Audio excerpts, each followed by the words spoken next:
Entre ces deux sports de combat, la boxe ou le MMA, discipline beaucoup plus violente que la boxe, où pratiquement tous les coups sont permis, les plus anciens préféreront la boxe, tandis que les plus jeunes pencheront vers le MMA. Dans notre parachat de Vaishlach, la Torah évoque elle aussi un combat entre deux titans. Yaakov, notre patriarche, d'un côté, face à lui, un ange, identifié par nos sages comme le mauvais penchant, l'instinct du mal, l'émanation de Esav, Ésaü, le frère ennemi de Yaakov. Et un sage contemporain, Rav Shmuel Auerbach,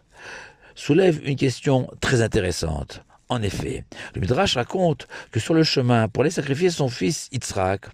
le mauvais penchant est apparu à Abraham, son père, sous la forme d'un fleuve infranchissable, un mirage, un leurre, pour décourager Abraham de poursuivre sa route et le contraindre à renoncer, à accomplir la volonté divine. Et de même pour Yitzhak,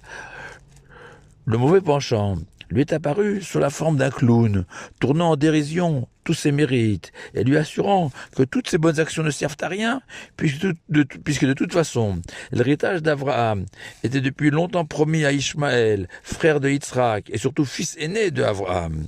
De nouveau, pour décourager Yitzhak, l'ange du mal a menti, a voulu leurrer et tromper Yitzhak. Mais lorsque ce même mauvais penchant s'est attaqué à Yaakov, le troisième des patriarches, l'ange du mal ne s'est pas contenté de le tromper avec un mensonge. Non, cette fois-ci c'est physiquement, au corps à corps, que ce mauvais penchant a défié Yaakov. Et le Rav Auerbach s'interroge sur ces différences dans la manière dont le mauvais penchant a lutté avec nos deux premiers patriarches, Avraham et Yitzhak, par le mensonge et le leurre, alors que vis-à-vis de Yaakov, l'ange du mal a été beaucoup plus agressif. Et le Rav Auerbach va expliquer ainsi ces différences. Si Avraham est connu pour son infinie bonté, et Yitzhak, lui, pour sa rigueur sans faille, dans l'application des commandements divins, au point d'accepter d'offrir sa vie, si l'Éternel le demandait, car pour lui, la loi est la loi, un commandement est un commandement. Yaakov, lui, incarne la perfection. Dans chacun de ses faits et gestes, la tiferet, la splendeur selon les kabbalistes, une forme de couronne pour Yaakov et ses descendants, la Torah qui fait de ceux qui l'étudient et l'appliquent des rois dans leur vie de tous les jours, comme l'enseignent les sages dans le Talmud. Qui sont les véritables rois sur terre? Ce sont les sages, imprégnés de la vérité, du Hémet émanant de la Torah, pour soumettre, tels des rois, toutes leurs actions, leurs paroles et même leurs pensées à l'Éternel, et ressentir à chaque instant cet infini bonheur d'être en adéquation avec soi-même, d'être parvenu à nourrir son âme sans délaisser son corps. Et que pour un être autant attaché à la Torah et à la vérité, le mensonge n'a pas sa place. Le Midrash l'explique par une parabole. Une princesse, habituée aux mets les plus raffinés et les plus savoureux, ne se laissera jamais tenter par un simple sandwich. Ainsi, tous les plaisirs terrestres et éphémères n'ont aucune valeur pour un amoureux de l'étude de la Torah,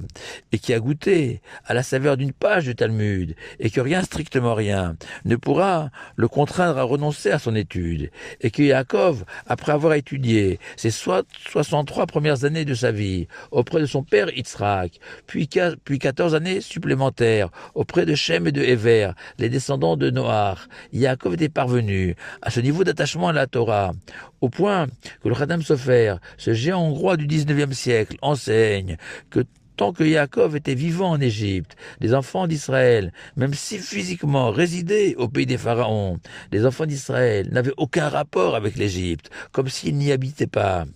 Et que dès lors, face à un Yaakov animé d'un tel amour de la Torah, une illusion, un fantasme, un simple mensonge étaient des armes insuffisantes, et que c'est seulement dans un corps à corps que l'ange du mal pouvait terrasser et tenter de vaincre Yaakov, ce corps à corps qui constitue cette forme de lutte ultime où chacun des deux protagonistes se battent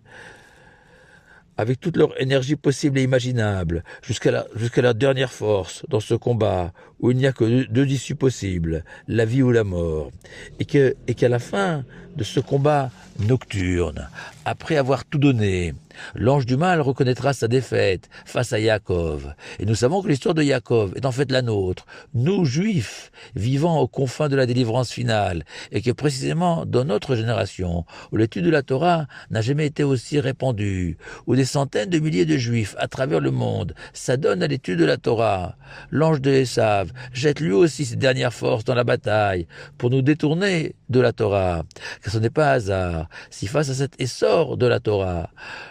le monde, dans son histoire, n'a jamais proposé autant de loisirs, de distractions, de vêtements, de nourriture, etc. à notre génération. Jamais l'argent n'a occupé une place et joué un rôle aussi important dans nos vies. Autant de raisons et d'occasions de délaisser l'étude de la Torah.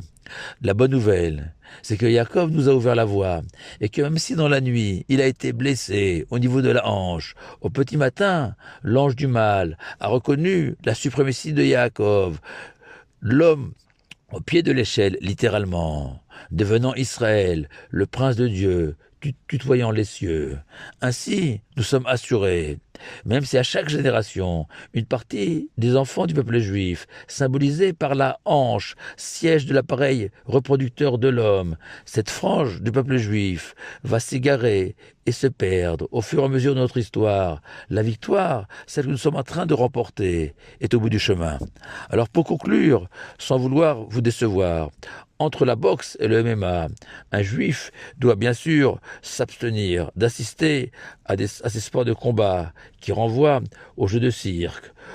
où des gladiateurs de l'Antiquité s'affrontaient et se tuaient parfois pour le plaisir des spectateurs avides de sang et d'horreur. Car nous le savons, le seul véritable combat qui mérite d'être mené, c'est celui contre nous-mêmes, dans un dessein d'imiter Yaakov et d'être, nous aussi, des dignes descendants des enfants d'Israël. Shabbat Shalom à vous tous.